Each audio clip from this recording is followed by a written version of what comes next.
What's going on, everybody? Welcome to another brand new installment of Renegades Reviews, exclusively here as always on the Casa D18 Studios channel.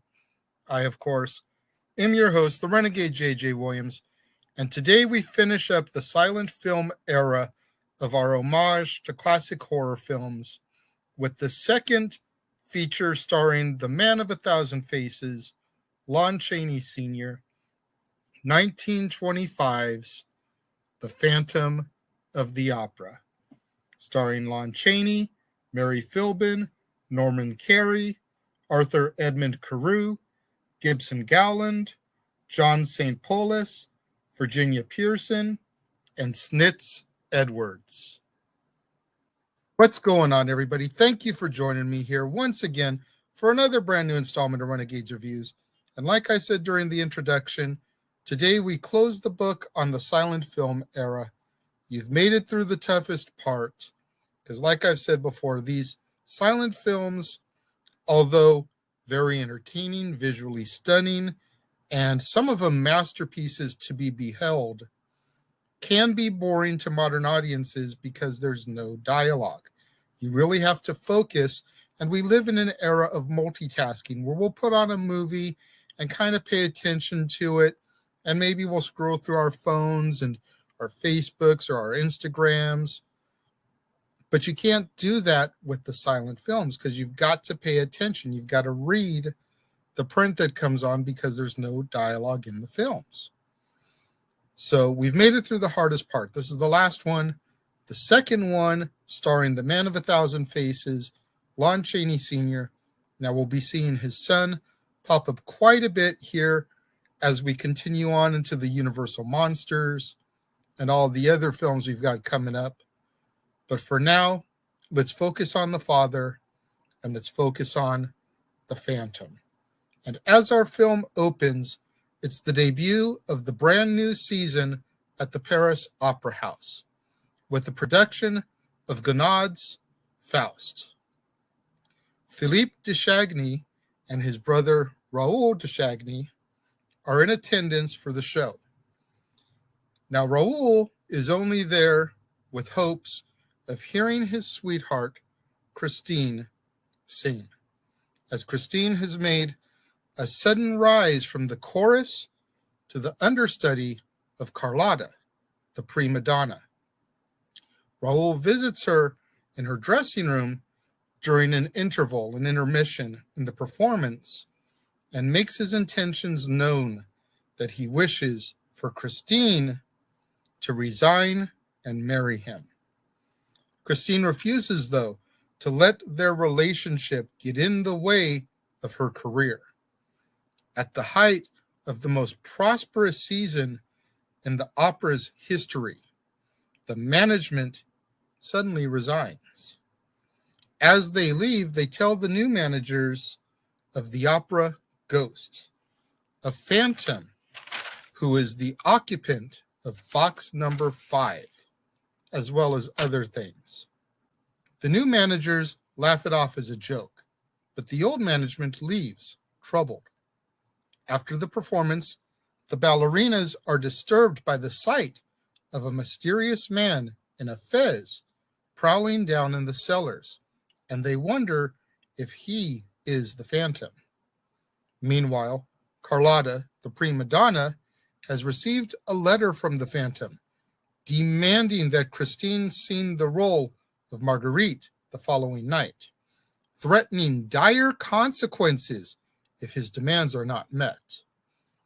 In Christine's dressing room, an unseen voice warns Christine that she must take Carlotta's place on Wednesday and that she is to only think of her career and her master. The following day, in a garden near the opera house, Raoul meets Christine and asks her to reconsider his offer. Christine admits that she has been tutored by a divine voice, the spirit of music, and that it is now impossible to stop her career. Raoul tells her that he thinks that someone is playing a joke on her, causing her to storm off in anger. Wednesday evening, Christine takes Carlotta's place in the opera. During the performance, the managers enter box 5 and are startled to see a shadowy figure seated there, who soon disappears when they are not looking. Later, Carlotta receives another peremptory note from the Phantom. Once again, he demands that she say that she is ill and let Christine take on her role. The managers get a similar note, reiterating that if Christine doesn't sing, they will present Faust in a house with a curse on it. The following evening, despite the Phantom's warnings, a defiant Carlotta appears as Marguerite. During the performance, the large crystal chandelier hanging from the ceiling is dropped onto the audience. Christine enters a secret door behind the mirror in her dressing room, descending into the lower depths of the opera house, where she meets the Phantom, who introduces himself as Eric and professes his love to her, causing Christine to faint. And Eric carries her to a suite which has been fabricated for her comfort. The next day, she finds a note from Eric telling her that she is free to come and go as she pleases, but that she must never look behind his mask. However, Christine sneaks up behind the Phantom and tears off his mask, revealing his deformed, skull-like face. Enraged, the Phantom declares that she is now his prisoner. She pleads with him to sing again, and he relents, allowing her to visit the surface one last time. Released from the underground, Christine makes a rendezvous with Raoul at the annual masked ball, at which the Phantom appears in the disguise of the Red Death. Raoul and Christine flee to the roof of the opera house, where she tells him about her experiences under the opera house. But unbeknownst to them, the Phantom is listening nearby. Raoul plans to whisk Christine safely away to London following the next performance. As they leave the roof, the mysterious man with the fez approaches them. Aware that the Phantom is waiting downstairs, he leads Christine and Raoul to another exit. The following evening, during her performance, Christine is kidnapped by the Phantom. Raoul rushes to her dressing room and meets the man in the fez, who reveals himself to be Inspector Ledoux, a secret policeman who has been tracking Eric since he escaped as a prisoner from Devil's Island. Ledoux reveals the secret door in Christine's room, and the two men enter the catacombs of the opera house in an attempt to rescue Christine. They fall into the Phantom's dungeon, which is a torture room of his own design.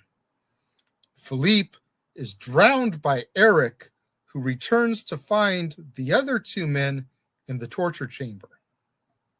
The Phantom subjects the two prisoners to intense heat, but the two manage to escape the chamber by opening a door in the floor. In the chamber below, the Phantom shuts a gate, locking them in with barrels full of gunpowder.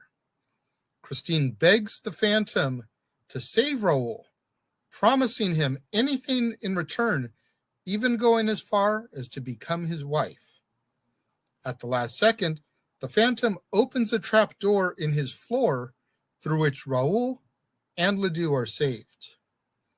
A mob, led by Simon, infiltrates the Phantom's lair, and as the mob approaches, the Phantom attempts to flee with Christine in a carriage which is meant for Raoul and Christine. While Raoul saves Christine, the Phantom is thrown by the mob into the River Seine, where he drowns. And our film ends with a brief epilogue which shows Raoul and Christine on their honeymoon in Viroflay. This is another film where it's just so visually and beautifully executed. There's very little bad that I can say about this film. There's really nothing bad I can say. I mean, Mary Philbin and Lon Chaney did an amazing job in this film. And Lon, I mean, you can see the makeup in the man on my shirt. This right here is why I can't buy into any of the other versions of Phantom. Because after this, it started to become a decent enough looking dude and a half mask with maybe some light scarring on his face. Not so grotesque. This is grotesque. People were fainting in the theaters when Lon Chaney revealed the Phantom in the film. We're actually going to take a look at that scene right now. I know I should be able to get away with it because it's in public domain. So go ahead, take a look at the reveal of Lon Chaney in the Phantom of the Opera, and maybe you can understand a little bit why I gravitate towards this Phantom more than any other.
I mean, the proof is in the pudding right there. Lon Chaney, when that mask comes off and he gets up and he begins to go after Christine, you believe that he is going to kill her. He looks frightening. He looks like a monster. He looks like a character that would need to hide behind a mask. Virtually every other incarnation of the Phantom I have seen does not look that way. They look like, okay, maybe I got scratched up by a wild animal, and so I choose to hide part of my face, but it's not hideous. It's not grotesque. It's not like this. And Lon Chaney, we talked about it a little bit yesterday with Hunchback, pretty much did all his own makeup. So he created this look. Now, maybe that's why nobody else tried to do it, because they didn't want to try and copy his style. But I mean, something along these lines, guys, like you scratch up my face and I put on a half mask and I'm the Phantom. It's like, granted, I'm not the best looking dude as it is, but like, it's not going to change my appearance that much. This is a hideous creature that needs to be masked. And Lon Chaney does such a great job as Eric, as the Phantom. He will forever be my Phantom. This is the first silent film, at least of the horror genre, that I ever saw. Because of Phantom, I opened my doors to Hunchback, to Nosferatu, to Dr. Jekyll and Mr. Hyde, and was able to enjoy them off the strength of this Phantom. So if you're willing to give any a try to potentially be your gateway drug of sorts to the world of silent films and silent horror, make it be Phantom. And if you can sit through Phantom and enjoy it and love it and appreciate it, go back and watch the others. Do yourself a favor. You will not be disappointed if you can get through this and enjoy it. When it comes to my rating of the Phantom of the Opera, 3 stars has been my bar. I did 4 yesterday for Hunchback. I give this one 5 out of 5. It is so good, so well told, so well acted, beautiful cinematography. The music is just entrancing.